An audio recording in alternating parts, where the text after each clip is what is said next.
Hello, this is Mark Wildman of Wildman Athletica, and today we're going to talk quickly about recovering from injury or from potential injuries. I have a vast history of being injured because I have a vast history of doing things which probably aren't all that smart or that which normal people wouldn't do. Circus arts, dirt biking, riding horses, all kinds of stuff, doing lots of martial arts, sword fighting, all these things. You will end up with injuries if you're doing absolutely anything interesting with your life at all.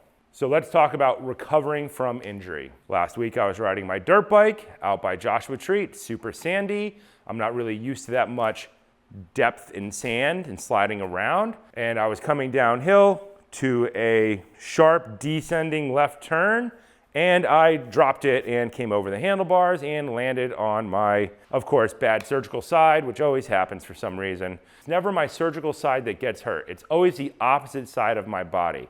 Because your body operates in these big X's, the muscles coming from my bad leg across to my right shoulder, which you will see if you set up for throwing pattern, is I get these muscles on this side of my body will lock down. If my body thinks I'm about to get hurt, it will stop me from operating this leg by locking down my right side of my spine.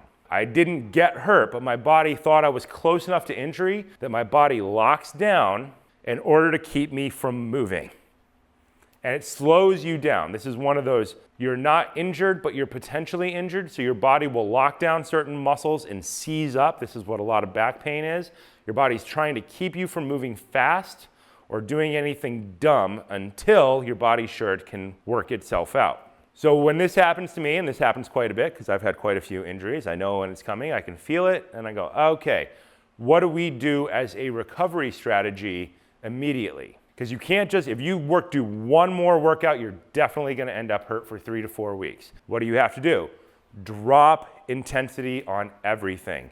Everything. You have your numbers from your last week's workout. You need to drop all that down to about 25 or 30%. I don't do that thing where you just don't do anything for 3 weeks and you just wait for it to heal. That's not the way that I've ever operated. That's not the way you get better at things quicker, and that's not the way that you can recover for a lot of professional athletic activity. Drop your intensity down at 25% and then rebuild over the course of 25%, 30%, 40%, 50%, 60%, 70%, 80%, 90%, 100%, and that is not 100% of your max, that is 100% of your 60 and 80%. If you have your 60% and your 80% as your kind of like your light and your medium days, then you would take that 60% and you would do fractions of that, and you would do your 80% and you would do fractions of that.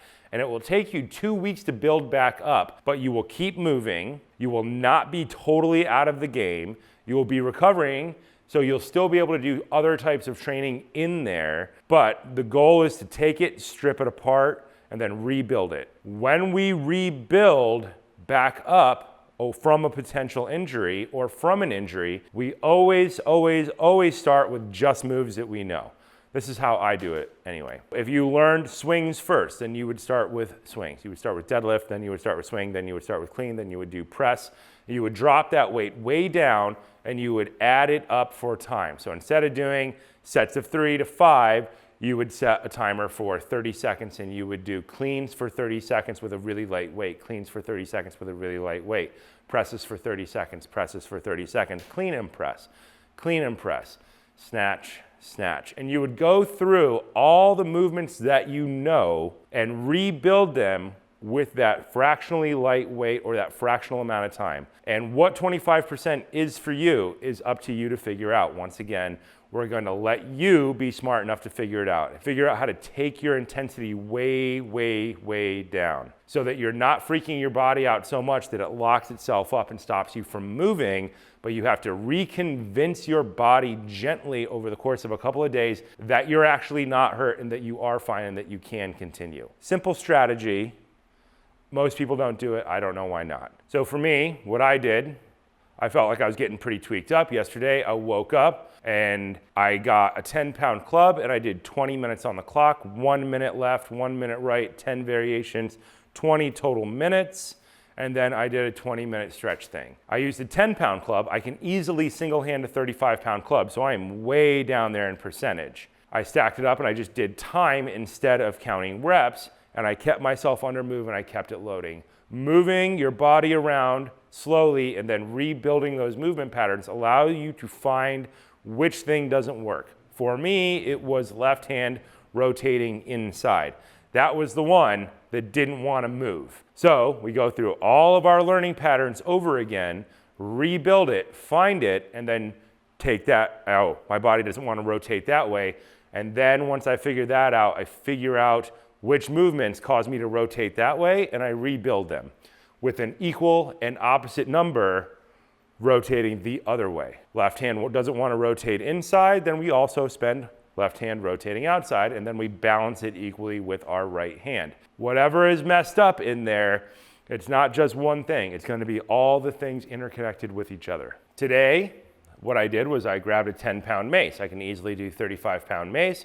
I went down to 10 pounds. I did 30 minutes nonstop of mace, which is not difficult for me. I can normally do an hour of mace with a 15-pound club without too much trouble at all. So go down in weight, chop the time in half, reduce the weight down to the lightest club that I have on hand, and then rebuild those movements over and over and over again. Tomorrow, I will do 40 minutes. So my rebuild strategy is going to be different from your rebuild strategy, but you should have a strategy. And you should think about that when you're buying gear for yourself to have at your at-home gym or wherever you're gonna work out. Figure out how to be smarter so that if you know you're about to get hurt, don't get hurt, because getting hurt costs time.